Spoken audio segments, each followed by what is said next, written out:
This is NBA Talk. I'm Erik Torenberg, joined by special guest Dan Barto, Head of Player Development at IMG Academy, along with my co-hosts Ruben Torenberg and Frack. Let's dive in. NBA Talk is back. Back better than ever, right before the season. We are recording this 2 days before the season is back. We're about to get into predictions, but before we do, anything high level you want to reflect on the off season, just the NBA at large, anything you want to share? You've been thinking about the league at this moment. My only take would be that I think looks like LeBron used the relationship with the Saudi startup league to probably guarantee himself the Las Vegas franchise. Wow! In the last couple weeks here. Wow! So seems like he kept his name surrounded around that, and I would guess there's something off the books that was agreed upon so that he didn't pull out, retire this year, and then take a bunch of guys with him via the Live Tour or the different startup leagues we've seen. Wow. That's from a business standpoint, and then from a overall NBA standpoint. We just had the Cavs here for a week, so it was pretty cool. The amount of investment that's going into these teams now is tenfold what it was 10 years ago, if not 50-fold, when you just see the level of operations of an NBA practice compared to an NBA practice from 10 years ago. Not the coaching, but just the amount of people involved, the technology, the medical, the pre and the post, the amount of people on the periphery that are not working for the team but have influence. And again, the Cavs are a first-class organization. I'm not saying that in a negative way, but just the actual scope of how large and corporate NBA basketball is on a day-to-day was just kind of astounding to me, which then goes into our predictions and why things can be so volatile year to year. Yeah, amazing. Love that. I think that this rookie class is going to be one of the most exciting rookie classes we've seen in the last 15 years. Wow. Who's your favorite? Knipple. Okay. But you can't count Flag. He's obviously a star already. Yeah, the Hornets could definitely win the ACC. Which other rookies are you saying watch out for, Ruben? Dylan Harper. The Rutgers boys, the New Jersey squad, Ace Bailey. Those guys are killers. They're both really, really good. Sixers guy looks good too. Yeah, Edgecombe looks really good. I think they're all going to be good players. Wow. Okay, I'm going to get us started with the East. I'm going to give you my predictions and then my quick reflection on what I think the team should be doing. I like the Cavs at number one. Just run it back. I think it would be a strong season. I like their star pieces. I like their depth. Losing Ty Jerome was a bummer, but I liked the Hunter pickup. In midway last season, and I think they're looking good. I have Knicks at number two. I love our pickups with Jordan Clarkson and Yabusele. Bummer that Brogdon retired, but gives Tyler Kolek a chance. I think we have the depth that we didn't have last year. I like Mike Brown as a coach. But Mitch Robinson starting, I think career year for Mitch Robinson is what I'm predicting. I'll just sort of put my, a bird lead. I think Knicks are going all the way. Knicks-Thunder. But I think Knicks number two in the East. I'll put Magic 3. I like the Bane pickup. Young guys are maturing. I think could continue to get some more outside shooting, but they have this core now, depth core that they've had for a while now. I think they're a real threat in the East. They're one of the teams I'm most scared of. And then the last one that I'm really scared of is the Pistons. I think they just continue to get better. I like them getting Duncan Robinson and LeVert. I do think Beasley is going to be a big loss. So I put them, that's why they're, 4 and not, 1. And then after that, I think there's a big steep drop off. I would say, I think these are the 4 teams in the East. Then I have the Hawks, who I think, did get some great pieces, but I still just can't see a trade team making it all the way or even getting past out of the first round. I know he did a few years ago. I have the Sixers. I have Embiid coming back and sort of having a real season. I think Edgecombe is great. I also think the East is just kind of weak. So after that, I have the Pacers and the Bucks, and then the teams I have on the outside are Heat, Celtics, Hornets, Raptors, Bulls, Nets, Wizards, and then the last commentary I'll say there is that I'm proud of the Wizards and the Nets for blowing it up. I think the teams that need to blow it up are the Bulls and the Raptors. I think the Raptors core of Ingram, sort of Barrett and Quickly is going to be a disaster. But Ruben and I have a $50 bet on that he thinks the Raptors will have more wins than the Suns. Anyways, we'll share our bets later in the Western Conference. But I think Raptors. I think Hornets. I like that they got Sexton. I think they've effectively, they're betting on young talent, but there's a chance that they win like 35 games or something like that. Like I think the Hornets could be an actual team, and I think the Celtics are going to tank this year. And the Heat, I think they're just every year they put Band-Aids together to try to make the 8th seed. But I think they, blow it up is basically what I would. I know it's not in their culture, but anyways, I'll pause there and I'll let Ruben or Dan go next. All right, I'll go next. Good, Ruben. Go. Yeah, hit us with your East. All right, a couple of these I agreed with, a couple I didn't. Eric, you're going to be happy to hear I've got the Knicks number 1 in the East. I think that if there was any season of the Knicks being ready to make the leap, I think this is it. I like the Mike Brown hiring. I like their depth. I think they've got a great team. I like their pickups around the edges. And I just think that everybody knows their role and is ready to take on a full season. So I'm expecting a big bounce back from Mikal Bridges.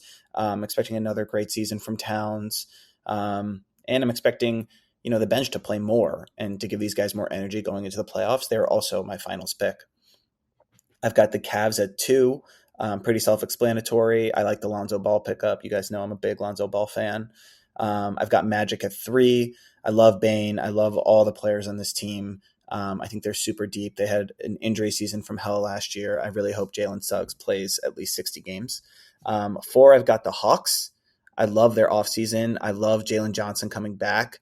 I love that trio of Jalen Johnson, Risa Shea, and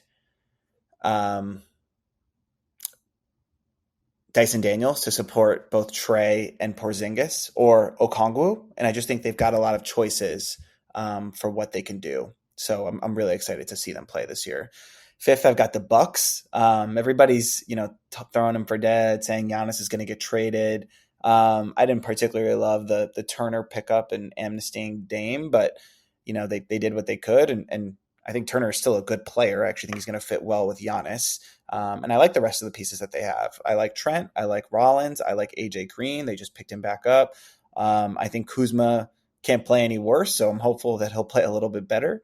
And they definitely had a rough out in the playoffs last year, but they still won 48 games. So I think they're going to be right in the mix. 6th, I've got the Pistons. I think they're a great team. I just think that they're not quite ready yet to take that leap. I just saw also that Jaden Ivey's having another knee surgery and is slated to miss at least the first month of the season. So they're kind of starting from behind. But I do think that they're a threat. 7, I've got the Celtics. If this were a logical team without emotion, I would say it's definitely a tank season. It's not. And I don't think that Mazzulla has tanking in him. I also think that these players are still too good to tank. I think Jaylen Brown's going to have a great season. I think Pritchard's going to play well. I think Simons is going to play well. They really don't have many bigs, but I think they're going to run and gun and be in contention every game. And then 8th, I've got the Sixers. I do think that we're going to get a little more out of Embiid, and I love these other guys. I like McCain. I like Maxey. I like Edgecombe. Whatever you get from Paul George is a bonus, but he's still Paul George, although not as good of a version. So I think they'll still be in the hunt. With that, I'll pause. Dan, let's hear what you got. I think one interesting thing about the East, again, with Indiana and Boston having major injuries, and even a minor injury like Jaden Ivey, I think the East is the way the East overachieves is their medical teams do well. Their coaches keep things simple, and all of the players that have an opportunity to increase their earning buy in, right? So again, Indiana and Boston could shock everybody. They have great coaches that will have great game plans, but can the players bump over a position, bump up a position, handle more load, right? Handle more responsibility, handle more overall. You guys there? Where did this go now? I just lost the whole page. Handle. Sorry, I was trying to mute my team's notification buzzer there. Just be able to handle the added responsibility. And again, guys like Carlisle and Missoula are super competitive. And then on the flip side, when you look at some of the other pressures, the Knicks pressures, the 76ers, if you didn't see that this week, they just put a basketball genius in their ownership group with Bob Myers. So a lot of people are saying Daryl Morey's days and pressure to perform become more serious. And if Embiid's healthy, or if Embiid had off the books deals with the 76ers that could get exposed, then we could see a unbelievable dominating performance. They've played with much more pace in the preseason, but his health, and what if he plays half the back-to-backs? People are saying he won't play any. What if he plays half? Then they could be a top 3 team in the East, and we just don't know how much the medical has advanced. Moving forward, I do think simpler is better. I like what the Bucks did with overpaying Miles Turner and getting rid of Dame. I think it simplifies everything for them. And you have a tiered system of stars and shooters and role players. I like what the Hawks did. They were not going to play much defense, but the guys that can play defense with Daniels and Jalen Johnson are star stoppers. So any night they can go out and take away the other team's 2 best players. Porzingis gives them better spacing if he is able to stay healthy.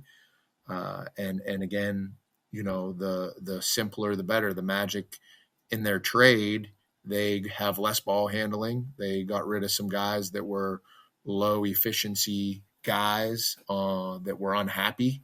And you bring in kind of the ultimate All-American in Desmond Bane. That also plays a physical style like Paolo and Franz. Not that Franz is physical, but it's more of a half-court style. So if Suggs is healthy, that gives them, a true identity. So my 8, I have the Hawks 1, I have the Bucks 2, I have the Knicks 3, I have Cleveland 4, I have the Magic 5, I have Toronto 6, I have the 76ers 7, and I have the Heat 8. No Celtics, no Pacers. No Celtics, no no Pistons. Pacers, because I don't I thought I said the Pistons. No, I don't have the Pistons in there. I have the Pistons as a play-in team. Again, I think running back year 2 for them is going to be very difficult, and I don't like the character of the guys that they need to take steps forward. I think there are a lot of their guys. I think Ivy will play for himself. Durant will play for himself. And I don't think Cade is enough of a leader. And again, coaching wise, I think he was the guy to take them from bad to good, but not from good to great. Therefore, you'll see regression. Again, we're making these predictions on the teams they have now. I don't think that will be the team that plays after the All-Star break for the Pistons. I don't think that will be the team that plays after the break for Cleveland.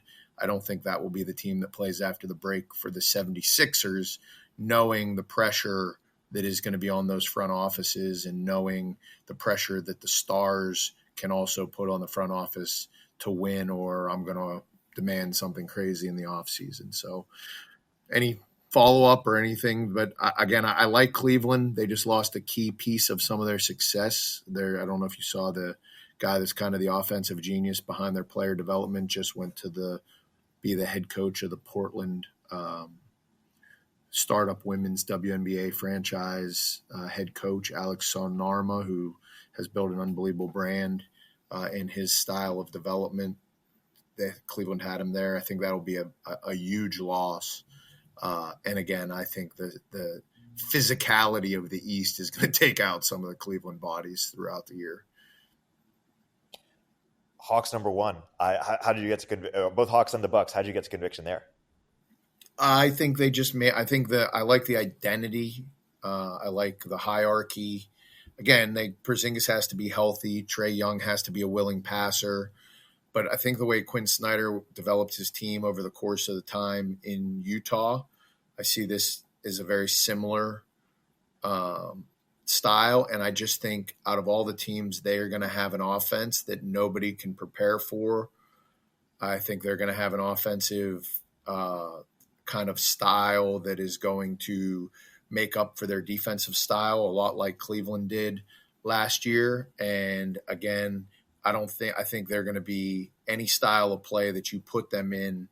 They're going to be quicker at the point guard. They're going to have better slashers in transition. They're going to have better spacing and cutting, a lot like Indiana did last year. Yeah. And again, I'm hedging that with the Bucks, Giannis and Turner and everybody else, their length in defense and shot selection is probably going to improve and just be better with Dame and everybody, Dame being gone and everybody else now kind of knowing how the shots are going to go. And I think that's the type of team that Doc is actually going to, like, he's not really going to have to coach or babysit them. It's just going to be high pick and roll, move the ball, defend. And that's going to be all they really have to do.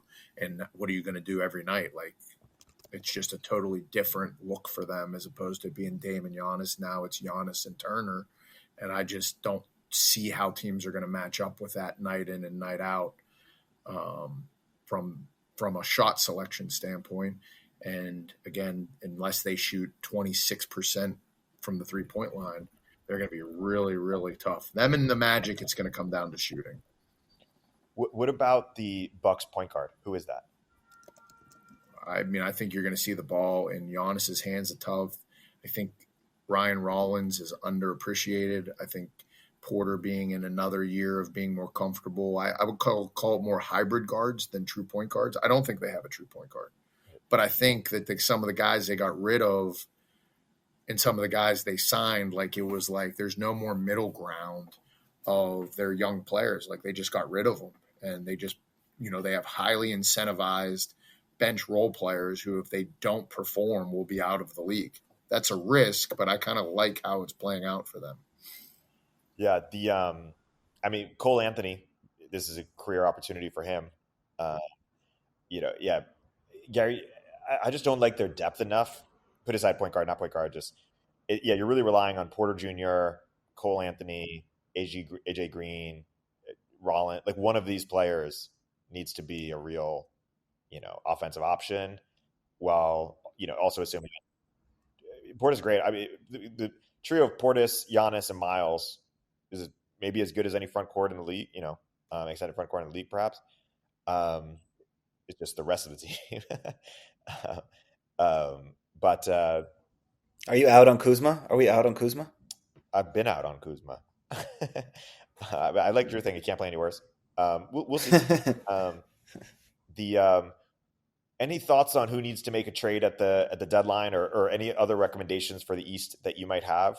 I had mine sort of like Bulls, Raptors.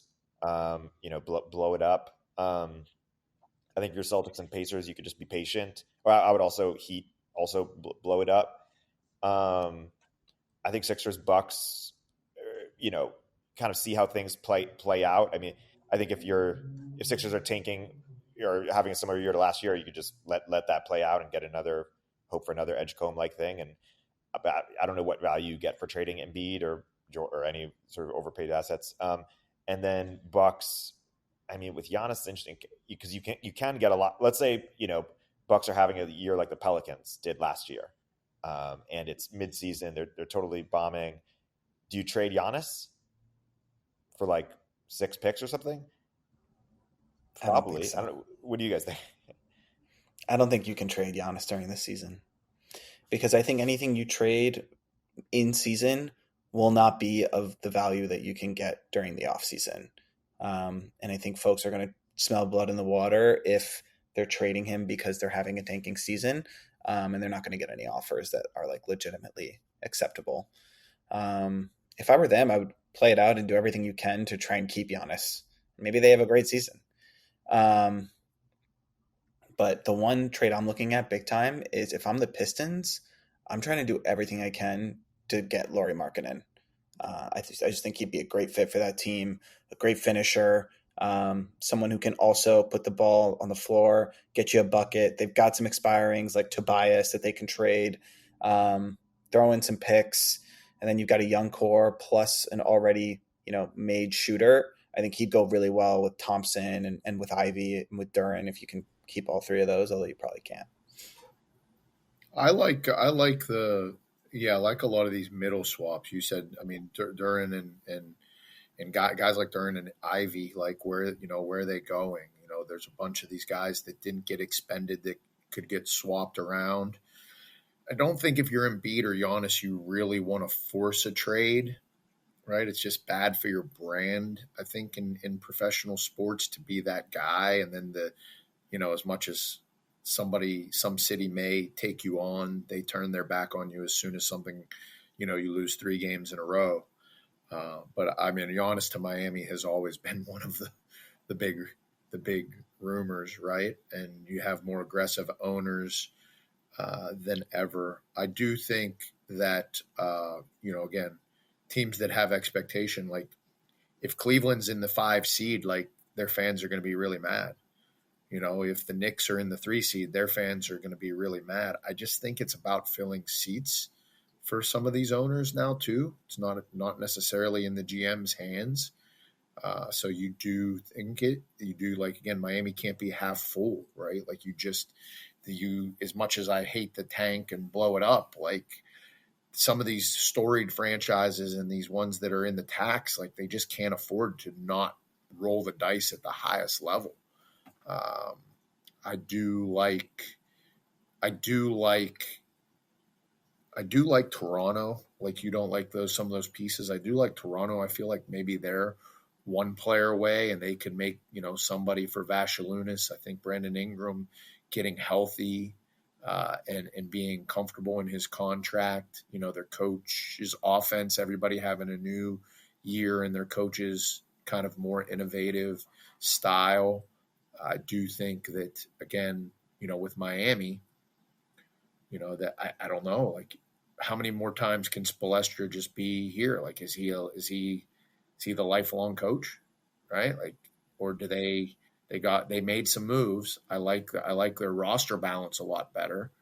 They're the Miami Heat. Like they can't be bad. Like the town will not support a team that is just terrible. So again, I agree. I do. And by these teams, not also who wants to get out of the tax. We saw it in baseball, with like what the Minnesota Twins and some of these other. I mean, who's gonna just get guys off their roster to get below the tax for the next year? You think it's the Heat or the candidate for that? I kind of like these young guys who didn't play that great last season. Like Hawk has had a down season, but I think he's a good player. Jovic had an okay season, but I think he's a good player too. I just think that Hero, if they could get off Hero's contract and get a winning player in that spot, I think they'd be a totally different conversation. That's what I'm saying. I just don't know if Bam and Hero are winners, right? Like I love Bam, but is that the guy? He might be the tradable. He might be the guy that gets moved, right? You could get 2 picks. You get more value. And two starters for Bam. And this kid Ware looks good too. Yeah, that's what that's. But if they think his upside is bigger, if they think Bam's up or Ware's upside is bigger than Bam, and they can get assets back, that's not a terrible thought process, right? Yeah. Like sometimes things just run their course. Are we saying the Spurs or the Rockets? Or is there some team that wouldn't give like 6 picks for Bam, like just some haul? Trying to go to the finals. If you can find the team, I can't think of it. Who's got? I think you could see more of the just give up 4 expiring vets, right? And then you either waive or sign. I think we're going to see a lot more waive and sign guys But why would the Heat do that? Why would the Heat let go of Bam for 4 expiring vets? Yeah. To open up cap space to go after Jokic or Giannis or Embiid in 27. Yeah, they say, hey, we're going to try to offer to these guys the max for 2 years. Like KD's deal was just supposed to be, he was eligible for a 2-year, $120 million. The Rockets gave him 2 years, $90 million. Right. So if you have that type of 2-year flexibility, I don't think these agents and things are looking for the 5-year deals. I think they know the owners are too smart. The owners don't want to be handcuffed anymore. Dan, who's got real picks right now? Like, is it the Thunder, the Rockets, the Spurs? Like, who's got it? I believe that it's still Brooklyn, Utah. I don't know. You'd have to look that one up. I know Brooklyn and Utah still have a bunch of future picks. I believe. Yeah, you'd have to send that one into the LLM world right away. I'm not positive who holds the most draft capable. OKC clearly is still over the next 5 years, but there's maybe there's OKC would throw a bunch of picks at him. Right, Bam would be a great piece in OKC. I think build that's just saying, hey, next 5 years we're just going for as many chips as we can. I like it, dude. Trade Bam. For who goes in that deal if you're okay? Is it like Lou Dort or something? I mean, like somebody has to go, right? Yeah, I mean, I think you'd have to probably get off Hartenstein. I don't think you want to get off of Chet, but you could always rationalize he's a long-term liability health-wise.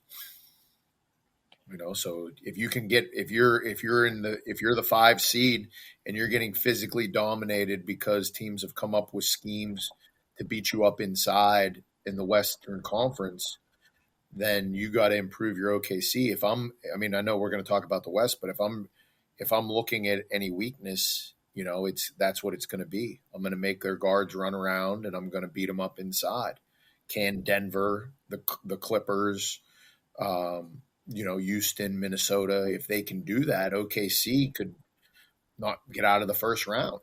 I know that sounds crazy, but that is how quickly styles of play can change. These teams in the West are so big and so physical compared to 2 years ago. I would do Bam for Chet straight up if I'm the Thunder. That put aside the picks thing for the Heat, but I'm somewhat bearish on Chet long term. But I'm bearish on Chet's buy-in long. I think if Chet has another good year, then Chet is going to be about Chet. That's the way he was coming up. Yes, he won state championships. Yes, he did it, but he's always kind of had this like separate individual brand, and I don't see that changing, right? So with more success, Oklahoma City, that's what can divide them from within is the, how can it, I mean, if you're all of us and Shea, right? Yeah. Like that's just not ever really worked in sports in general. Yeah. Let's segue to the West now. I'll give my quick overview. I think, Thunder at number 1, running it back. Rockets, one of the best off seasons. I like not just Durant, but also some of the, Capella and some of the other sort of pickups as well. Nuggets, I thought had a great off season, getting finally, the depth that they need with, bringing back Bruce Brown, Tim Hardaway, et cetera. After that, Minnesota. Then I have the Warriors. Let's see what the, Jimmy Butler, for a full season team can do. Then I have the Lakers and the Spurs. Lakers at 6, Ayton, Smart, we'll see. Spurs, I think, at 7, taking the leap with Harper, Castle, Fox, and Wembanyama. I like their depth and continuity, but not enough to go higher. And then Clippers at 8, just barely. I think their owners are being very creative, trying to sort of squeeze out the last juice of this veteran roster, and I think 8 is what they get for it. But it was tough. I think Mavs are 9. I think that's a play-in. Very close till the end. But with Kyrie out, et cetera, just seems difficult. Then I'm short Memphis. Sacramento, I think, is in a really tough spot. They've done a terrible job from GM perspective, in my humble opinion. Although me and Ruben did just do a bet. I have Sacramento and Phoenix over the Blazers. And this is where my predictions are going to be. Both the Raptors and the Suns are where my sort of philosophy is going to be put to the test about winning and losing players. Like I think Dylan Brooks and Grayson Allen are just winners. And even if the Suns with not much depth or not much star power, I think those guys will get them to 37 wins. Blazers, I put it like 35 or something. Yeah, so if Suns get at least 37 wins, that will confirm my view of Brooks as a winner in my view, given how little resources they have. But of course, they could also win 20 games. And Pelicans, I also have having an off year, and then Jazz, playing the long game like Pistons strategy, or it's going to take a few more years perhaps. So those are my views. And the last thing I'll just say, the best off seasons for my the Rockets, the Nuggets, and the Hawks. I think I really love the Nikola Alexander Walker pickup as well, and then the Magic of course with Bane. But yeah, that's my West. Ruben, do you want to give yours? Sure. It looks relatively similar. I've also got the Thunder at 1. They're my championship repeat pick. I think they are only going to be better than they were last year. They lost no one, and everyone now has a championship under their belt in a full playoff run. I've got the Nuggets at 2. I think it's self-explanatory. I love everything they did. I love the trade to add Cam Johnson. I love the pickup of Bruce Brown. I love the pickup of Valanciunas to now keep them above water when Jokic sits. I think they're going to be awesome. 3, I've got the T-Wolves. I think another repeat season of bringing the same team back is only going to be good for them from a regular season record standpoint. I think they just smother teams with long arms and great defense. And I think we're going to see another leap from Anthony Edwards. And I think those young guys, Dillingham, Jalen Clark, and Terrence Shannon, who I really like, are going to play a bigger role. 4, I've got the Rockets. Again, self-explanatory. Love the add of Durant. I want to see Reed Shepherd play well this season. 5, I've got the Warriors. I think, similar to the Clippers, they're putting a bunch of old dudes together, but these old dudes can really play. And I love the Horford addition. I love that they brought back Melton. I think they've got a ton of depth. And they're probably going to trade Kuminga, but I'm glad that he's playing the first 4 or 5 months or whatever it is until the trade deadline, or however long they're allowed to keep him, or they have to keep. I think it's till January, because I think he's exactly what the team needs, like athleticism, speed, ability to play defense. And if they can just give him enough time on the court, I think he's going to make a positive difference for them. I've got the Spurs at 6. I love their team. Maybe I'll regret not putting them higher. I think Harper's a stud. I think Fox is awesome. I love this rookie Carter Bryant. He's a freak of nature. And I just think they've got a lot of depth too. Vassell, Keldon Johnson, Harrison Barnes, those are good players. And I mean, if Wemby plays anything like he's playing in preseason right now, he's going to be the MVP. 7, I've got the Lakers, which I know is an unpopular pick, but I don't think you can put Luka any lower than this. He looks awesome. I think they're going to be better than people are giving them credit for. And of course, you guys know I'm all in on JJ. And I think he's going to coach them to an additional 5 wins. And then 8, I've got the Clippers. I know this is a high aspiration. But I think they've just got too much talent to not put up a good record. And everyone's so out on Bradley Beal because he didn't play well in Phoenix. And he didn't play amazing, but he played super efficient when he played. And I still think that he's a good player. I still think he's got juice in the tank. And they just got a bunch of other good players still. Bogdanovich, Zubac, and that's not even counting Kawhi, James Harden. I don't know if they're going to advance further than they did in the playoffs, but I think they're going to have, put up a bunch of wins in the regular season. So that's my 8. West is tough. It's There's tough. so many things that you can look at. I have Denver 1. I have OKC 2. I have Houston 3. I have the Clippers 4. I have San Antonio 5. I have Minnesota 6. I have the Lakers 7. And I have the Pelicans 8. Wow. The So I have Pellies. no Golden State, and I have limited belief. As much as I want Portland, I am rooting for them to get the 10 seed and then advance. Hell yeah.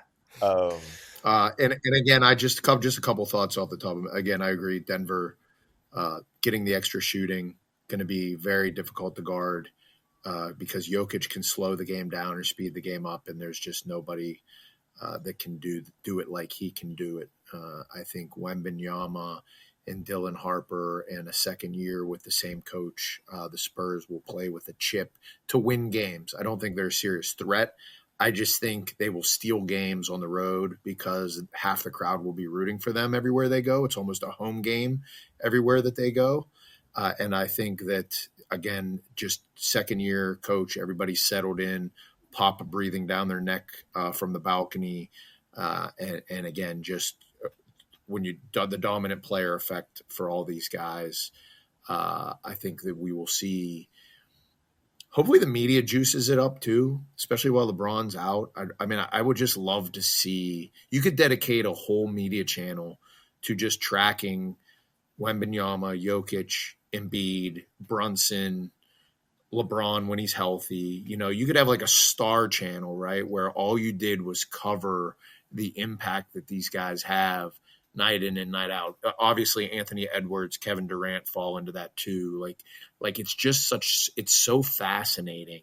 And it's so fascinating how somebody can enter and leave that conversation as well. I mean, if Houston's 500 after 20 games, the Kevin Durant Boo Birds are going to be the most you've ever seen.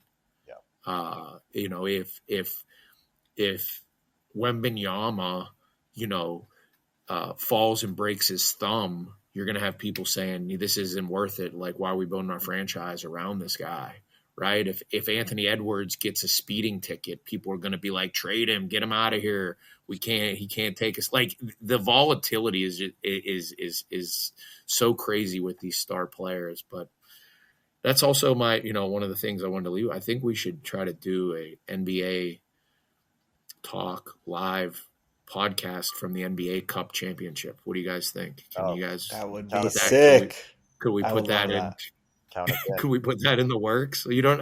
I'll pay my own way. We just have to. That'd be fun. You know, we just let's see where things are at the NBA Cup, because that's all. We could have another one. Yeah. Really? We should be talking about who's going to win the NBA Cup before we talk about who's going to be good at All-Star break. Yeah. Before we talk about who's going to win the NBA championship, and in the middle of the All-Star break and the NBA championship, you have just this weird thing where star players can get waived and bought out and then end up on a championship team. That's pretty funny. While we're on the topic, so yeah, count us in. Dan, who is your finals pick? Oh man, I like a healthy Knicks versus healthy Denver, and I have Denver winning it all. It's exciting. Another year where a number of people could win it. Thunder, Rockets, Nuggets. It's exciting. I like the Rockets thing, but I do. Fred VanVleet was the heart and soul of them being good last year. Wow. He's the guy that kept Udoka from like strangling people legitimately, not just at home, and he also kept them from like making sure that everybody touched the ball when they needed to. Taking that out of the equation, I love Reed Shepherd and Amen Thompson. I think they both have chance to be $200 million players. Is it Amen Thompson? Yeah. But I don't know. I think when you take out the part of the engine, it's just going to be tough. Yeah. And then at the same time, Sengun could be the MVP and everybody laughing at me as well. Like, right. Like that's Ruben, any last words from you? Last word. I have to say this and then head out because I got a 12:30 stop. But my finals prediction is Knicks-Thunder in the finals, and your New York Knickerbockers holding up that 2026 championship trophy. We're going to New York, all of us, if Knicks are in the finals. Yep, I'll see you at the Garden, Erik. All right. On that note, it's been an amazing NBA talk, predictions, and to be continued. Let the games begin. Much love, boys. All right. See you guys.